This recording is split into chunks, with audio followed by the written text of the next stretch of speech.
Assalamualaikum warahmatullahi wabarakatuh. Kembali lagi dengan saya Lailatul Zulfa. Di bab 20 ini kita akan membahas tentang Samba server. Di sini ada beberapa materi yang mana sebelumnya kita sudah mengkonfigurasi tentang NFS, server, dan sekarang kita akan mencoba melakukannya dengan Samba server. Seperti yang sudah saya jelaskan sebelumnya, NFS adalah sharing antara Linux, sedangkan Samba adalah sharing antara Windows dan Linux. Maka jika terdapat file yang berbasis Linux dan kliennya adalah Windows, maka keduanya harus memiliki software atau tools yang bernama Samba. Jadi kali ini kita akan menginstal Samba server di Ubuntu server. Dan nanti untuk kliennya kita tidak menggunakan Windows OS, yang mana kita akan menggunakan Ubuntu client, karena kita hanya akan belajar mempraktekannya saja. Yang pertama, di Ubuntu server kita install dulu untuk tools Sambanya, yaitu dengan apt install Samba. Sebelum itu, pastikan dulu Ubuntu servernya sudah bisa ping ke google.com. Di sini saya sudah bisa, maka langsung saja apt install Samba, lalu enter Y. Nah, di sini tunggu saja. Oke, di sini sudah selesai ya. Sebelum itu kita membuat direktori dulu yang akan kita sharing nanti. Misal di sini saya menggunakan nama Samba 10. Setelah itu kita ls. Oke, sudah ada Samba 10-nya. Kemudian kita konfigurasikan direktori Samba 10 tersebut bisa di-share, yaitu dengan masuk ke nano/etc/samba/smb.conf. Enter. Kemudian kita scroll ke paling bawah. Oke, di sini kita tuliskan kurung buka kotak, terus tulis nama sharingnya. Di sini untuk name sharing itu tidak perlu sama dengan name folder atau directory yang kita sharing. Di sini saya akan Samba strip 10, kemudian kurung tutup kotak. Lalu enter.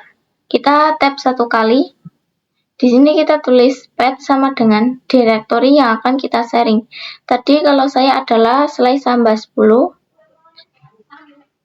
Tab satu kali lagi. Di sini read only sama dengan yes. Di sini maksudnya saya ingin directory yang di-share nanti itu hanya bisa di-read saja. Lalu enter. Tab lagi satu kali, lalu tulis request only sama dengan yes. Maksudnya siapa saja bisa mengakses directory tambah 10. Lalu ctrlx. Jangan lupa restart sistemnya dengan sistem ctl restart smbd. Lalu enter. Oke, sudah berhasil. Selanjutnya yaitu mengakses Samba share dari Ubuntu client. Sebelumnya kita sudah mengkonfigurasi file sharing pada Ubuntu server. Nah, di sini kita pastikan dulu Ubuntu client dan Ubuntu server bisa saling ping. Lalu enter. Oke, sudah berhasil ya. Sekarang kita coba akses direktori Samba 10-nya. Nah, untuk mengaksesnya itu bisa pakai GUI atau bisa pakai CLI. Di sini saya contohkan di GUI. Di sini kita buka filenya. Nah, di sini di home kita ctrl, kemudian kita tulis seperti ini. smb.2/ lalu IP dari Ubuntu servernya yaitu 10.10.10.3. Lalu enter. Nah, di sini maka akan keluar direktori Samba 10 yang sudah tadi kita share. Di sini kita klik Samba 10. Nah, maka di sini kita connected as only. Kenapa? Karena kita tidak mendefinisikan user apapun pada konfigurasi Samba 10 ini. Sebelumnya kita itu tadi request only sama dengan yes, yang mana itu membuat siapapun bisa mengaksesnya kecuali kalau kita west only sama dengan no. Lalu kita mendefinisikan user tertentu saja, maka yang bisa mengakses itu berarti user tertentu. Maka di sini kita connected as anonymous saja. Di sini kita klik anonymous, lalu connect. Oke, sekarang kita coba dengan melalui CLI ya. Tentu saja caranya sedikit berbeda. Di sini kita install dulu untuk Samba kliennya. Sudo apt install smb client, lalu enter. Oke, untuk penginstalannya sudah selesai. Di sini kita bisa melihat direktori apa saja yang sudah di-share oleh Ubuntu server, yaitu dengan komen smb client -l besar, IP dari Ubuntu server, lalu enter. Oke, di sini terdapat nameshare Samba strip 10. Sekarang kita coba akses. Di sini kita install dulu untuk sudo utils-nya, yaitu dengan sudo apt install gvis strip utils, lalu enter. Kenapa kita harus menginstal ini dulu? Karena ini diperlukan ketika kita melakukan mount. Oke, sudah. Ini kita buat dulu direktori untuk tempat seluruh file yang di-share oleh Ubuntu server. Misal di sini saya mau folder 10. Kita subscribe terlebih dahulu, lalu mkdir spasi slash folder 10, enter. Oke, sekarang kita lakukan mounting, yaitu dengan mount spasi slash 10.10.10.10.3 slash samba strip 10 slash folder 10, enter. Oke, di sini kita coba ls folder 10. Di sini masih kosong karena dalam Samba 10 itu belum ada file apapun. Kita coba bikin file di Ubuntu server. Misal namanya testsamba.txt, lalu enter. Kemudian kita lihat di Ubuntu client. Oke, di Ubuntu client juga sudah ada testsamba.txt-nya yang kita buat di Ubuntu server. Jadi sudah sinkron ya. Misal kita coba edit pada file testsamba.txt, maka itu pasti akan denied. Kenapa? Karena saat kita mengkonfigurasikan Samba 10 itu hanya read only saja. Sekarang kita lanjut konfigurasi Samba read. Oke, kita buat dulu direktorinya ya. Misal di sini saya pakai nama Samba 20, lalu enter. Kita cek. Oke, ada ya Samba 20-nya. Lalu kita konfigurasikan pada nano/etc/samba/smb.com, lalu enter. Kemudian kita row sampai paling bawah. Oke, di sini kurung kotak buka. Kemudian di sini name Samba strip 20 kurung kotak tutup, lalu enter.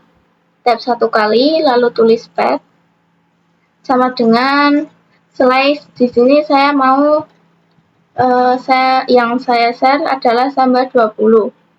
Lalu kita tab satu kali. Kemudian untuk read only, karena kita ingin dia itu bisa diedit, tidak hanya bisa dibaca, maka di sini untuk read only kita no. Lalu ctrl+x, y, enter.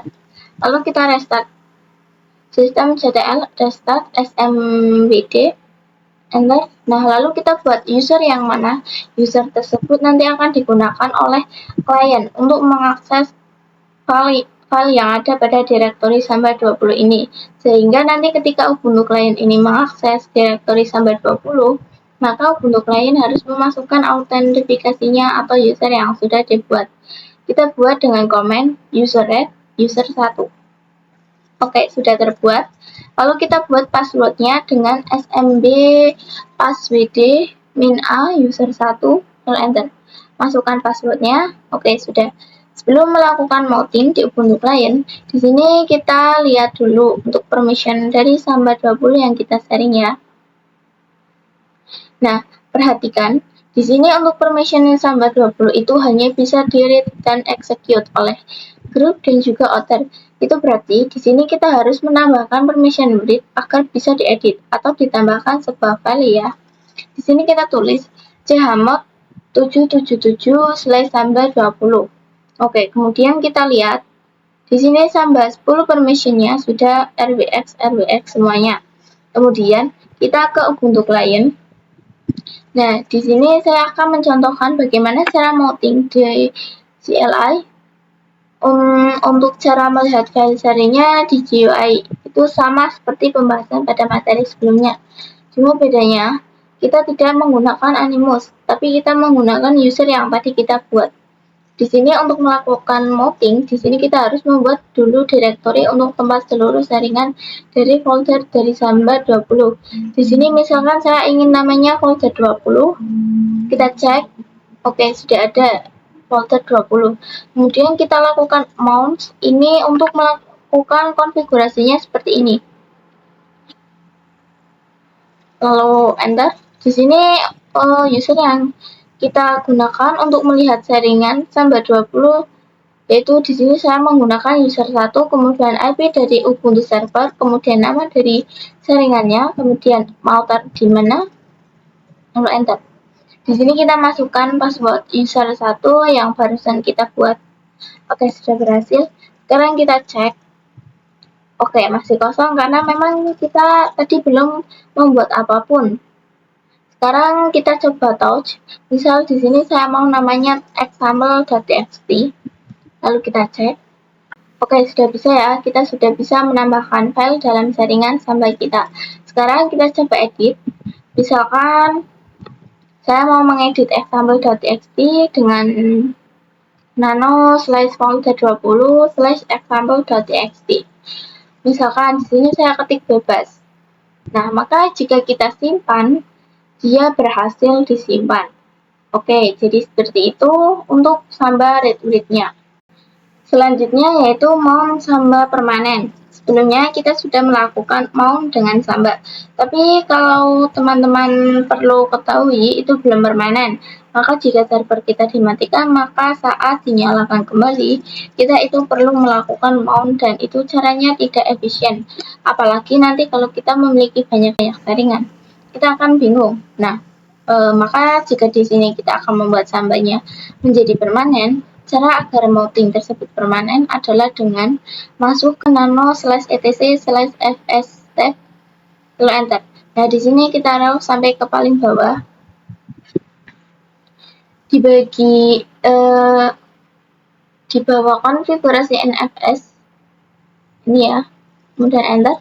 Kemudian di sini kita permanenkan dulu dengan Samba 10, yaitu di sini kita tulis seperti ini. Lalu simpan. Oke, jadi seperti itu. Jadi ketika kita mematikan server ini, virtual machine ini, maka ketika saya membukanya kembali, saya tidak perlu melakukan mount ulang karena mountnya sudah permanen. Kalau ingin mencobanya, bisa dengan sudo reboot. Oke, jadi seperti itu untuk pembahasan bab yang ke-20 ini. Maaf jika ada salah kata atau kurang jelas. Terima kasih. Wassalamualaikum warahmatullahi wabarakatuh.